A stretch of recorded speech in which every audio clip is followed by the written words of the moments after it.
Hello, welcome to the Whiskey Lodgecast. I am your host, DemiTastes, and I am joined by my co-hosts, Spooky Chicken and Duckphill Platypus. And today we are continuing our discussion of the Virginia Whiskey Tournament, Round 1, in particular, Batch B of the polls that are open right now, featuring Trial and Error Distilling, J.H. Bards Spirit Company, Lost Whiskey, and Deep Creek Distilling. I believe the next one up is Trial and Error Distilling, which was founded in Richmond, Virginia in 2017. And they are interesting. They don't specialize in a single spirit. There are a lot of distilleries that will go, we're going to focus on whiskey, sometimes even specifically rye whiskey or wheat whiskey, or we are going to focus on rum, or agave spirits. Trial and Error does a little bit of everything, and they sometimes do some really weird things, but they do them all really well.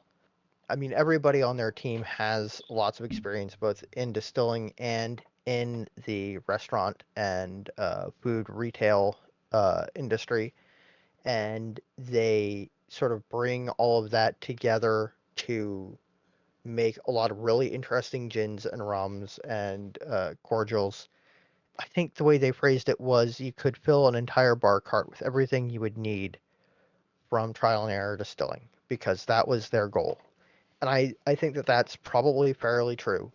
Sort of one of the most interesting things that they make that is currently on their website is a hopped whiskey, which might otherwise or better be known as a distilled beer.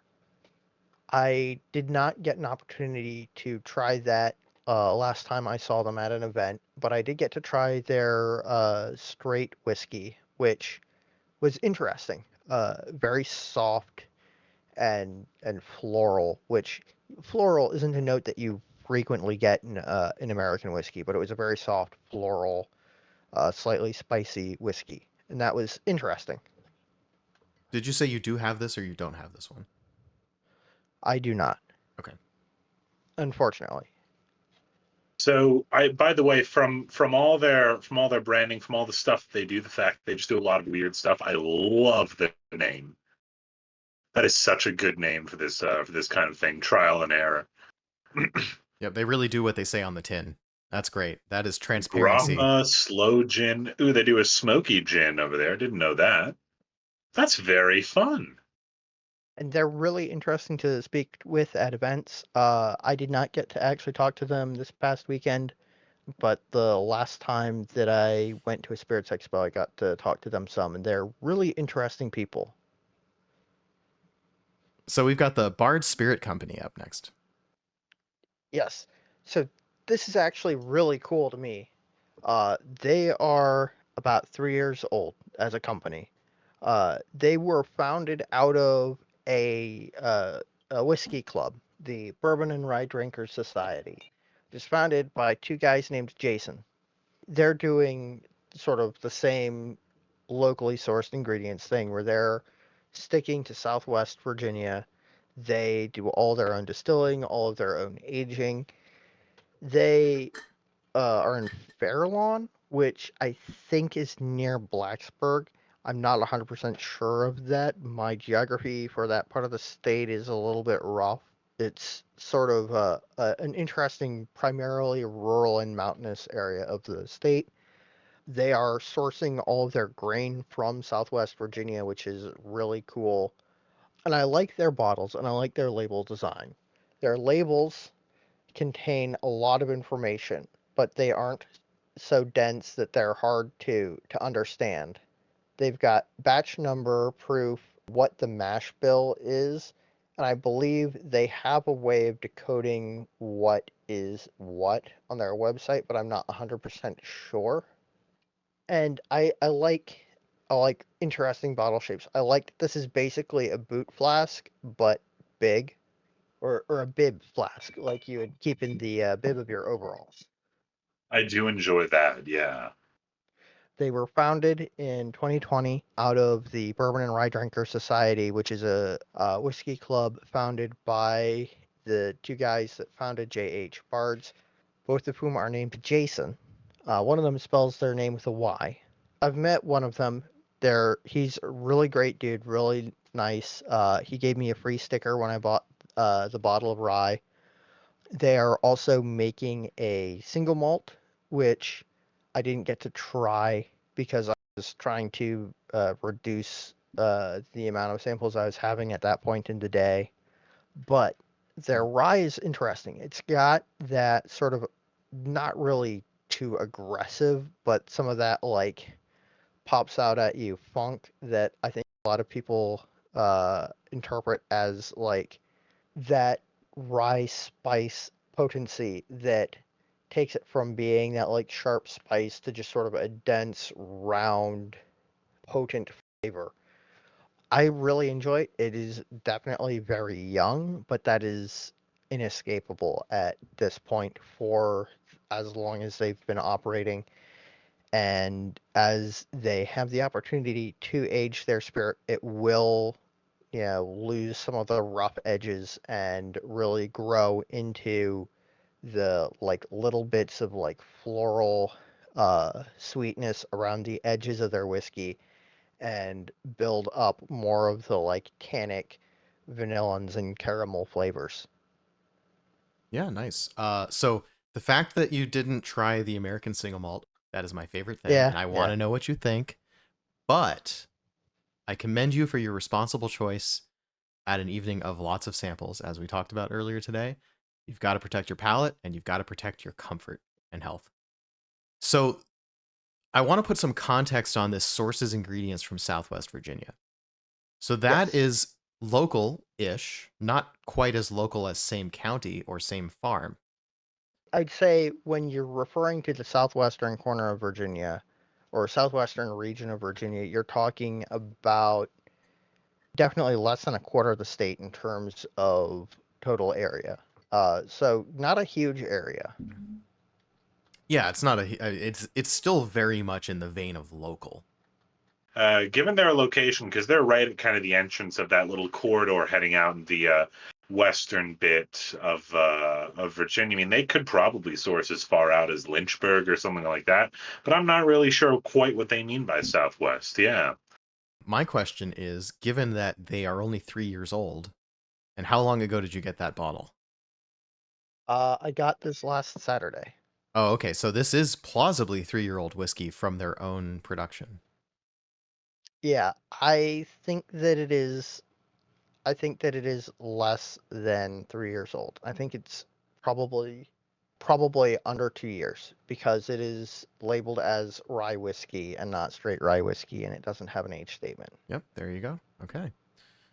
So given that you've only recently purchased that bottle, but you've tried it a few times, thumbs up or thumbs Yes, down on whether you. I like it. I'm a big fan of rye, so I will say that I will like a rye whiskey that others might not, but I think that this shows genuinely a lot of potential to be an exceptional rye whiskey. Next up, Lost Whiskey Company. Yes. So this one is interesting. Um, I on one hand I really like their very minimalist labeling. On the other hand, it causes issues because I meant to grab the weeded bourbon and I ended up with the high rye, and it does not say either of those anywhere on any of these labels. What a The way strange you thing. tell is the color of the antlers. Wow, that's subtle. And if you don't know which color is which, and you're in an ABC store with fluorescent lighting, all of the antlers just look black because they're a reflective It's a foil foil. thing. Yeah. Yeah. These guys are interesting. They are a whiskey as a luxury experience company. So they don't just do whiskey. They were established in 2016. They're actually really local to me. They've got a tasting room where I live that I was not aware of Huh. until today when I went looking. So I'm going to have to find them and visit their tasting room and actually talk to them because I'd like to learn more about them. Their website is very vague. It doesn't have a lot of actual concrete information about the whiskey that they produce. I am moderately sure that this is MGPI High Rye. Interesting. Yeah, I'd Um, love to and hear more about that when you do go by and visit them. Yeah. it isn't bad whiskey, but it is interesting that we have such a wide range of producers in Virginia. We have NDPs, we have people who are doing their own distilling, we have people who source initially until their house distillate is ready for bottling. And we have distilleries that range from operating on a working farm, out in Luray to these guys who are entirely focused on a luxury experience connected to their whiskey. And I really wish they were a little more transparent about what their product is and about themselves. But, you take what you can get. Yeah, I think I could take a step back and say, just in general principles, things I dislike about going to a liquor store, leaving aside interactions with the staff. You can't just pick up a bottle and look at the label and get an idea of the things that you value in a whiskey. What is the mash bill? I mean, they have to say the ABV, they have to say what type it qualifies as. Why can't I know the mash bill? Why can't I know what kind of casks it was aged? Obviously, most of them are new oak if it's bourbon stuff, but like for other stuff, like why aren't you being transparent about the kind of casks? Why aren't you being transparent about where you're sourcing your ingredients? Right? And the harder thing is we kind of see why they've done this, or at least I think I can kind of get why a person would do this. I mean, it's for if you have multiple of these bottles up on your collection and things like that, and someone comes by, it's really cool to be able to say, oh yeah, these two are different things. You can tell by the color on the little antlers right here. I just wish there was a bit more information that would help someone to actually buy the things themselves. Yeah. I mean, and it isn't even on the back either. Like, you've got a very small label on the back. Yeah, so that's a whole bunch of fine text. Does it Yep. say anything of substance on the back label? Bottled by Green Spur Inc. in Fairfax, Virginia. Hey, there And you go. that is it. Well, That is a tough one. the bottling And is a requirement of the labeling, I believe. The distillation state is also a requirement that is sometimes skirted. it is skirted in this instance. I see. The implication being it's produced in Virginia, but the actual Yes. confirmation of fact, maybe not so much. And I have no way of telling, but it certainly tastes like that MGPI high rye bourbon. But like I said, I'm going to have to go visit the tasting room now that I know that it exists and actually talk to somebody because I'm curious. Yeah, I'd be interested what they will tell you. Yes. What Because they can tell you in some yeah, cases. if they know, even if they even know what they will tell you, what they're allowed to tell you. Sometimes those tasting rooms are really just like, you're a bar that only sells our products. Yeah. And good luck, right? Like that happens, but there are a lot of tasting rooms that are very much knowledgeable people, and so on. Does Virginia allow? I guess the prices are set by the ABC. Do they allow tasting rooms to sell the bottles? Yes. Well, yes and no. Uh,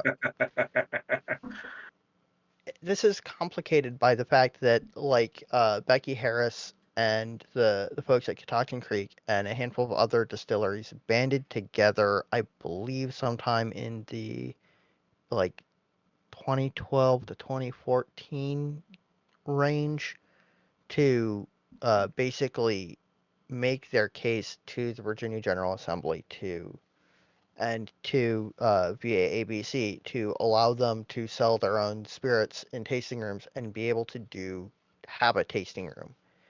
And it's sort of changed and evolved a little bit over time. I know that some distilleries definitely can do tastings and sell bottles in gift shops. And I also know that some will sell you bottles but won't do tastings, and some that will do tastings and not sell you bottles. And I think it's all down to the sort of liquor license that they have. And often tasting rooms seem to have different liquor licenses than a distillery itself. So really all over the board, and that broadly makes Yeah. sense. I believe Texas also had a thing not too long ago in the grand scope of whiskey about being able to sell whiskey directly from the tasting rooms. Virginia distillers are permitted to ship within the Commonwealth of Virginia. That is somewhat new, if I remember rightly.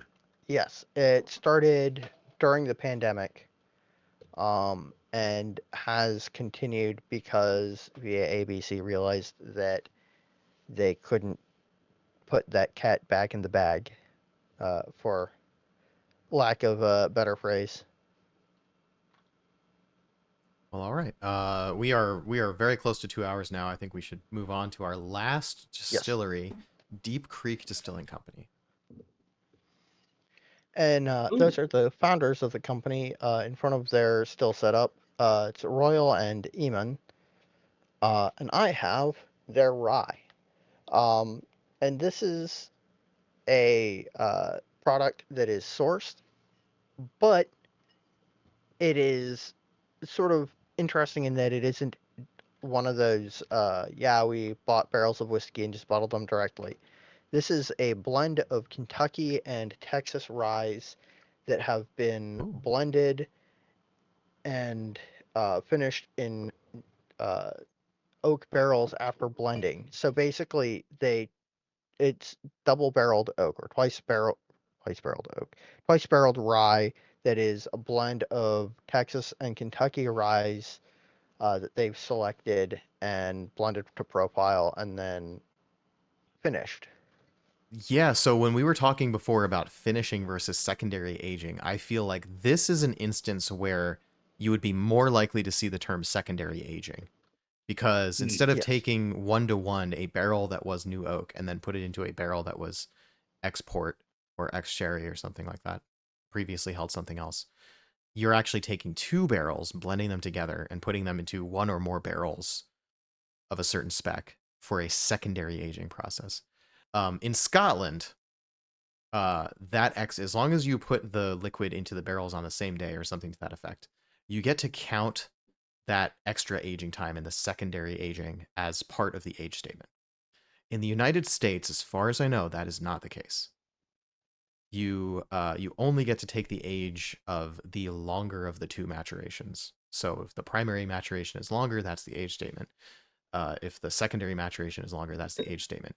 And the labels will usually play tricks here where they have an age statement technically, but they actually also say how long it was in the secondary cask. So you can kind of do the math. It comes down to like what you can put on the front label and what you can say in terms of being transparent and factual. In this case, the only age statement on there is that they took the whiskey from Kentucky and Texas at a minimum of 3 years of age. So there isn't a total age statement, and I would guess that if they had an age statement on it, that would be it. But these guys are cool. They were founded in 2018, the first legal distillery in Chesapeake City since Prohibition. They are sourcing while they're waiting for their distillate to mature. They're also selling the Ghost White Whiskey and a couple of other, like I believe a gin and a vodka. Um, they're really nice. They they do manage to produce an excellent and definitely unique. I haven't had anything like this rye whiskey from barrels sourced from other distilleries, which is in itself a feat. I like their labeling. Living by the rye is green rule, of course. Oh, let me make your camera bigger there so we can see the. Yep, rye is green, and also Yeah. that's a nice foil, the nice shiny foil on the label there. Oh Also, They yeah. also like do nice dark color. Great dark color. They make sure to make the stuff that you want to know, double oaked American rye whiskey and white instead of reflective. That's also really good. Yep. Love Yes. that. I'm gonna go to chat for a second. We have an Yes. update from the pawn who tried to buy the 3 crosses. Not to give advertising to a specific third-party vendor. I won't read that part of the comment. But buying the 3 crosses did take him to a third-party online spirits store. I will say, for the sake of the pawn, there's not necessarily anything wrong with that, and for smaller producers, I would say that's more or less expected. Because setting up an online shop to sell spirits online is a legal minefield and also perhaps prohibitively expensive. So partnering with someone who already sells spirits is pretty much the way to go. I wouldn't worry about that too much. And another comment from the pawn: in Ireland, it's the youngest liquid in the bottle. That is true almost everywhere that has That's spirits laws. And that is a distinct point from the point that I was making about if you rebarrel something, whether you can add the extra aging time of the same liquid to the age statement or not, which is kind of a subtle point. It would be the same liquid, and say if you have a primary aging in one barrel for 3 years and a secondary aging in another barrel of that same liquid for 2 more years, is that a 5-year-old whiskey? And in the United States, I believe the answer to that is unequivocally no. And also on that point, Phill, that the fact that the label says 3 years anywhere on it, including the back label, that actually is the age statement. Pawn responded to that. Believe also in Ireland you can't add the age of the secondary cask. I believe that's true. But I would need to check the rules. I'm more familiar with American and Scotch spirits laws and not the other countries per se. I do need to do more research into that sort of thing. I used to have it pretty well memorized, but it's been a while since I've actually read it. And if you don't exercise those muscles, they atrophy. Absolutely. And I remember when the two of us were trying to figure out the American spirits rules about the straight moniker, and it took Yes. us a shockingly long amount of time to realize that at some point between when we first started talking about American spirits laws and when we were trying to answer that question in the context of American single malt whiskey, the TTB had actually reformatted the standards of identity and changed all these paragraphs into a table. And so Phill and I were looking for a very specific paragraph in the old rules and couldn't find it anywhere on the internet, Yes. because our old, I believe it was a cornell.edu website that hosted the Yeah. standards of identity, had completely eliminated the old version, which makes sense. Yeah.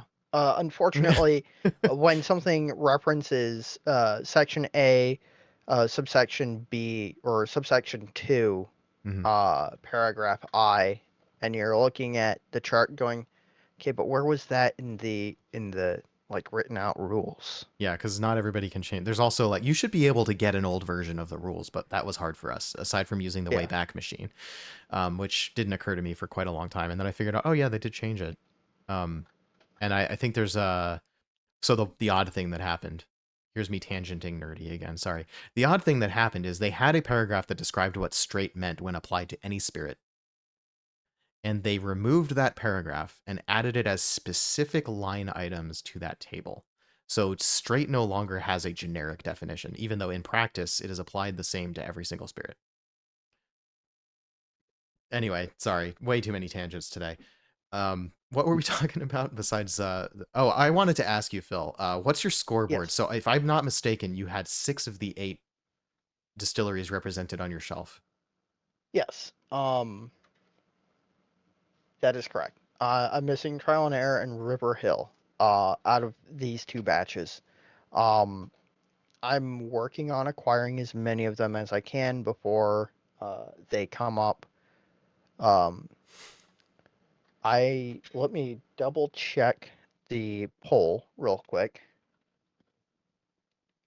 because I'm running it on YouTube and on Twitter, and Twitter is the one that's gotten the most traffic. Yeah, do you want me to show a screenshot of the poll in progress? I actually have not voted yet. I was holding my vote until I could get this research stream out of the way. Yeah, sure. because I like to be informed, and I felt before doing this research or having this research read to me, I would just be guessing for a lot of these. Yeah, no, I feel actually fairly confident on my votes now that I've heard all this. And that's what we're aiming for. I hope that the audience Yep. feels similarly informed. And even y'all in the audience who are not big on spirits and are tuning in because you like the background noise of our voices or whatever, please go vote. Hopefully we've told you enough tonight to that certain facts will stick out to you and stay with you about these distilleries such that you can make a choice between the four. Because honestly, the more people come out in the first rounds, the more activity we're going to see in the later rounds, and that just makes it all the more interesting. So we'd love to have your votes. So in batch B of round 1, we have Trial and Error Distilling, J.H. Bards Spirit Company, Lost Whiskey, and Deep Creek Distilling. So those are the 4 we've gone over in our second hour today. So I won't say because I don't want to influence the results, but I do believe, although it's a hard choice in a couple of cases, I do believe I have my votes in mind. I believe that I also have my votes in mind, although it is very hard in many cases, I will say. I will make no qualms about admitting I haven't tasted any of these personally. I do trust Phil's palate. I think our palates largely jive. My personal preferences are a little bit different than his, but his tasting notes are usually right on. I think with these craft distilleries and these small distribution stuff, you can't always taste everything to be able to judge. And since this is to some extent a popularity contest, even if you've had just one of these whiskeys and you're a fan, go ahead and vote for them. Because like really this is about getting the fans to come out of the woodwork and really just say like, as a proxy for popularity, how many fans do you have that are willing to vote on you, right? Yeah. So I think that's And perfectly fine. And even to say you like what they're doing, right? You like where the materials are coming from, or you like their process, or that sort of thing, right? Perfectly reasonable to vote, regardless of your reason. It would be welcomed, and I think Yeah, it's meaningful and significant. I'm going at this at a very, very different angle.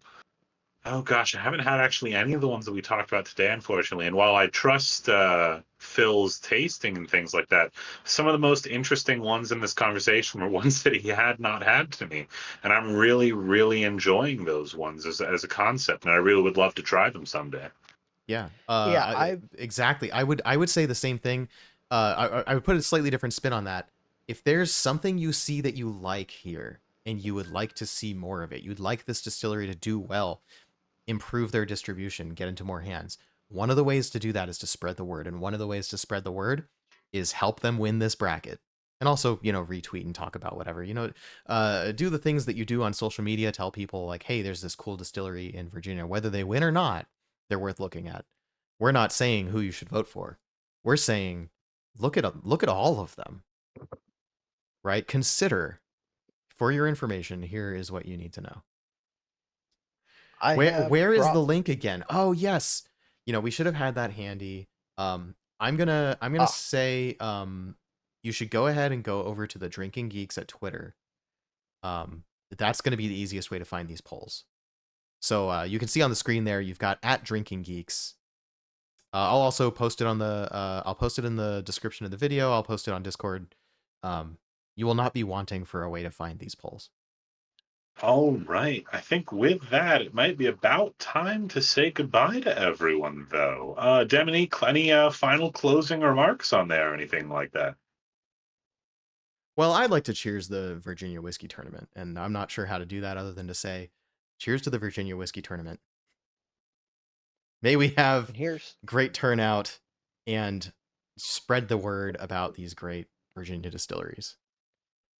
here's to the continuation of craft distilling in Virginia and the amazing work that they do. Cheers. Cheers.